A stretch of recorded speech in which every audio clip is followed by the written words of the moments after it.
you get people who want to find common ground as opposed to people who just want to win primaries. And I think that will help us do some of this important work that has to be done. Thank you, Governor. I'd like to give the floor to Kim for a moment. You had a question, Kim? Well, I was just curious. I know our faith community, we're dedicated to dismantling racism and promoting race unity. It's a lot of hard work, as you know.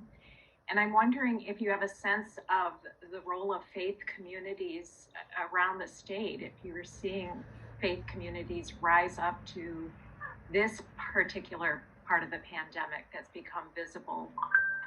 Yeah, so thanks, Kim. I appreciate that question. You know, Dion and I have been really making a concerted effort to pull in faith leaders and faith communities, because in the midst of all this crisis, where we saw people politicizing public health, it's endangered a lot of people because of that unfortunate aspect to 2020. And so we know that some ways to transcend that political breakdown is through faith leaders, and you know, many different faith leaders coming together. And so we had, you know, an opportunity for prayer or acknowledgement, depending on what a practice was within a particular religion, to show that we are diverse. That is our strength, and our faith, whether, you know, we have the same tenets or not, has the ability to sustain us through times of crisis, but also maybe refocus us on the things that really matter and that bring us together. And as I, you know, try to conduct myself over the course of the last year, I think it's my faith that has sustained me, and maybe my stoic German tendencies of the, you know, family in which I was raised.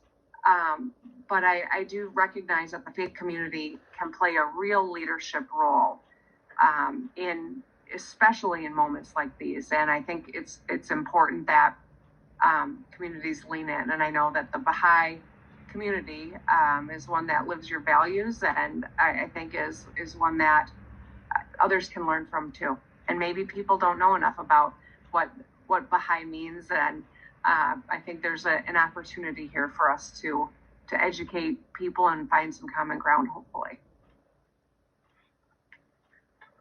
Thank you so much. Actually, we're going to have to close the questions now. Sorry, but what I would like to do is ask the governor if you have any closing remarks before we close.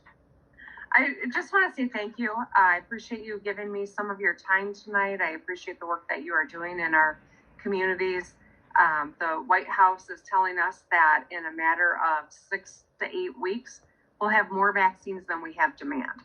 Now, you know, it's a better problem to have than the one we have right now, where demand is so much greater than supply. But it will be a problem, because we have to get to that 70% of our population having been vaccinated. And so to the extent that those of you who've been vaccinated can tell your friends and neighbors and fellow community members, I think that's going to be really important.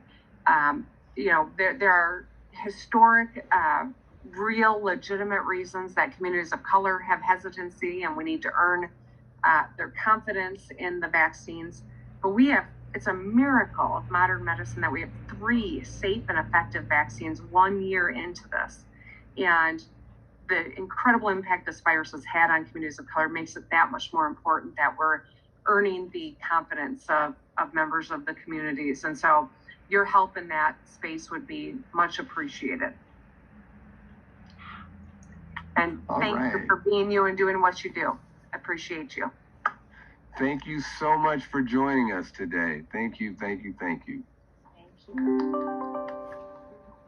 All right. Right. Thank you, Dion. Wow.